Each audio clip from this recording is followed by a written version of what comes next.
Unit 3.1 Psychology and Personalities. This report is set to expand your knowledge on the different psychological factors within sport.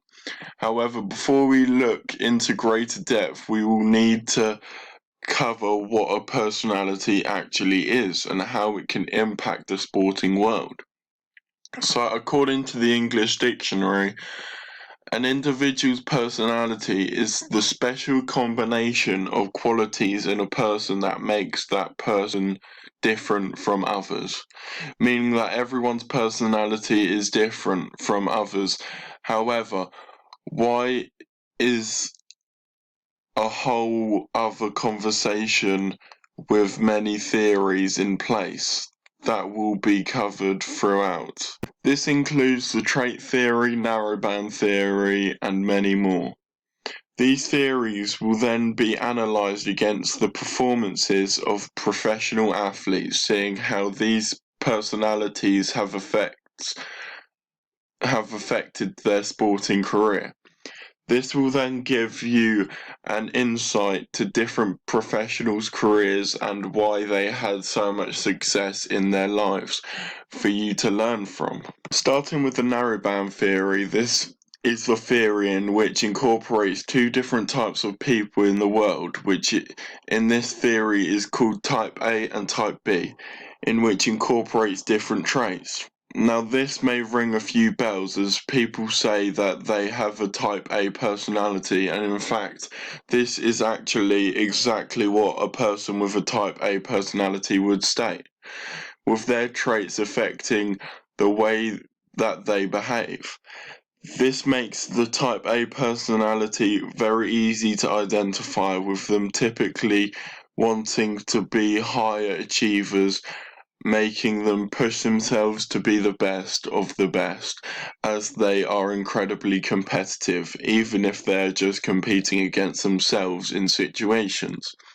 When given a task, they will be more likely to make a plan, sticking to it all the way until they have achieved what they wanted.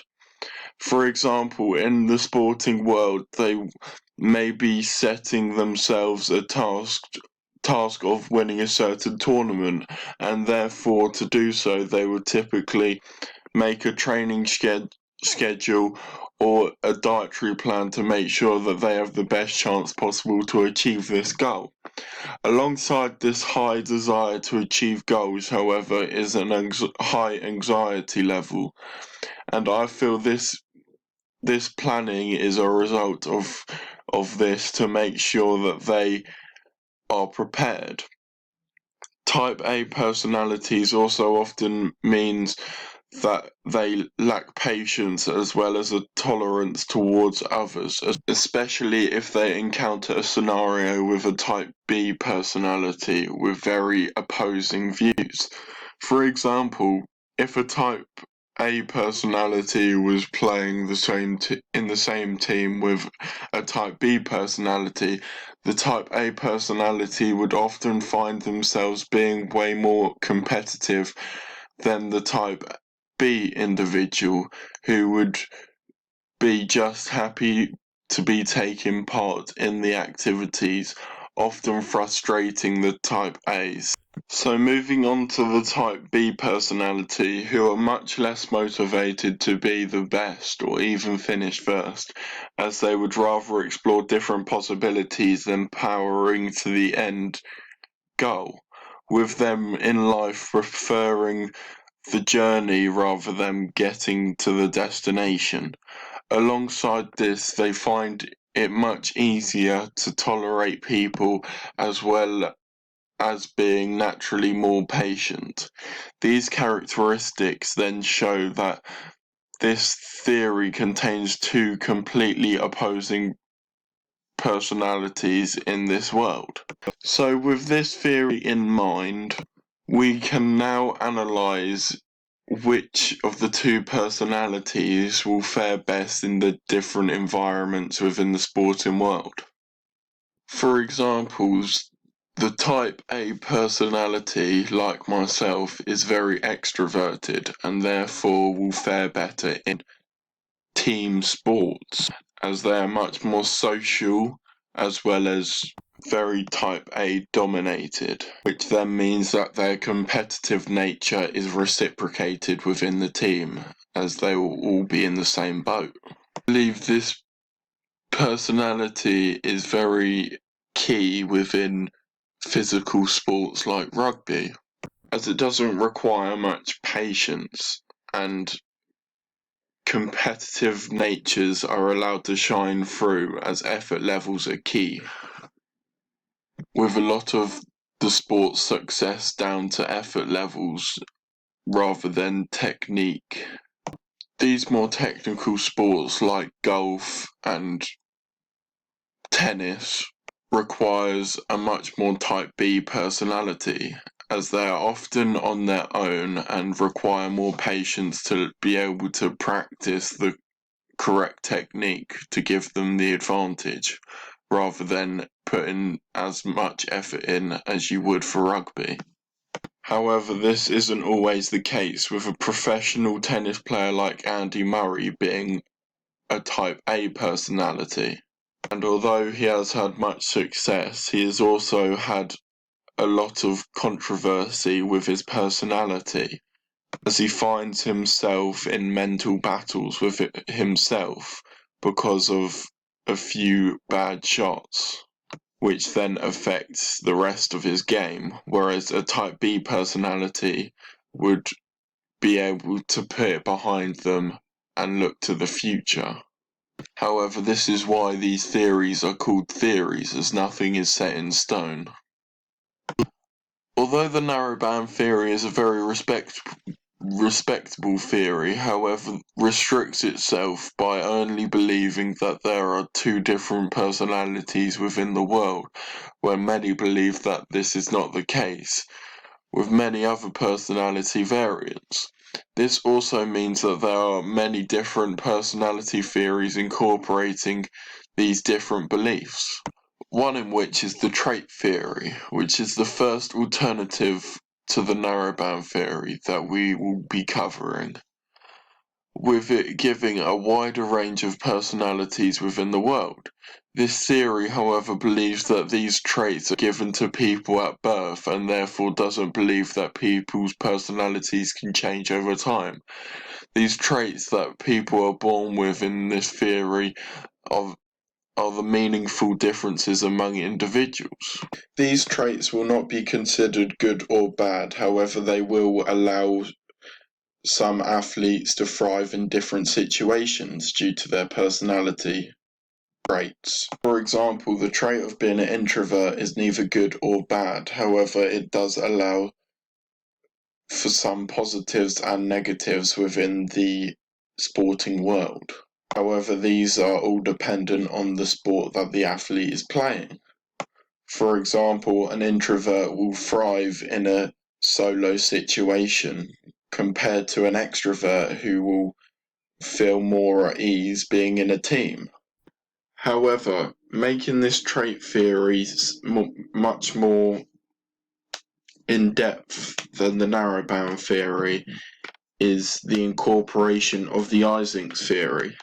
This theory, as shown on the presentation now, allows far more combinations for someone's personality.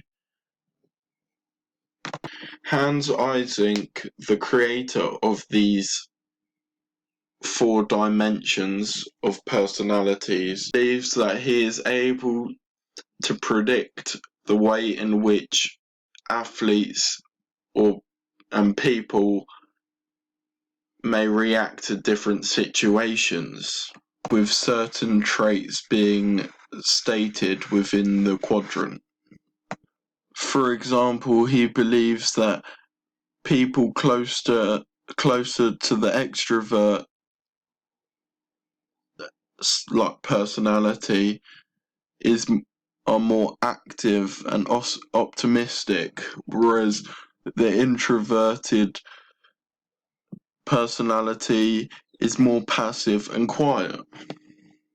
With this to help us, we can then gain an understanding of why different athletes thrive in different scenarios rather than shy away. An example of this is Tiger Woods, arguably the best golfer to ever play the game. However, when it comes to a team situation within the Ryder Cup, he has been renowned to not perform to the best of his abilities, clearly showing that he is an introvert and thrives in his solo game. When completing research on two athletes like Mike Tyson and Serena Williams, it is clear to see that this trait theory does appear. Watching Mike Tyson's documentary is very apparent that he says that he has a wild nature within him. This is a trait as he believes that he is born with this nature in his personality. Proving this statement to be correct, although Cus D'Amato, his boxing coach, was able to teach him discipline for the first time, this wild nature was still and always will be within him. One time that this was apparent was when he bit Evander Holyfield's ear off. This wild act of aggression showed that no matter how much training and how much discipline that he was taught, this wild nature was always within him and can never be taken out, showing that trait theory is a very valid point.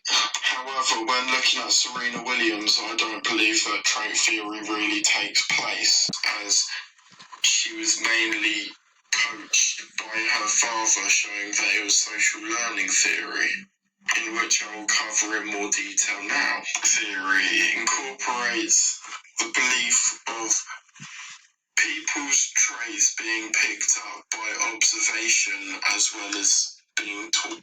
When being taught, these traits will come on stronger if rewarded. As well as this, traits also picked up from experience. Observing the consequences of their behaviour. For example, when a young athlete experiences the gratitude and celebrations received when winning, they will often find themselves having more of a competitive nature growing up. One example of the social learning theory being put into action is Serena Williams. Serena Williams is a female tennis player who from a young age was taught by her father. Alongside Serena, Venus Williams, her sister, was also taught by Richard Williams, the father. This has been widely criticised as Richard Williams was training these two sisters from an extremely young age, meaning that he didn't allow for them to have the choice, which then effectively led to this social learning theory taking place, with him almost training the two girls' personalities as well, trying to make them suited to the sport as much as possible. And this has clearly paid off, with Serena and Venus Williams combining for over 20 Grand Slams titles. This social learning theory has allowed Serena Williams to become one of the best female tennis players in the world, with her incredible competitive nature. Being encouraged from a young age. This social learning theory has also allowed Serena Williams to stray away from the trait theory. Because just like Mike Tyson, Serena Williams was brought up in a very rough area where she would have seen and heard about a lot of violent behaviour, which could have worn off into her traits, like it did for Mike Tyson.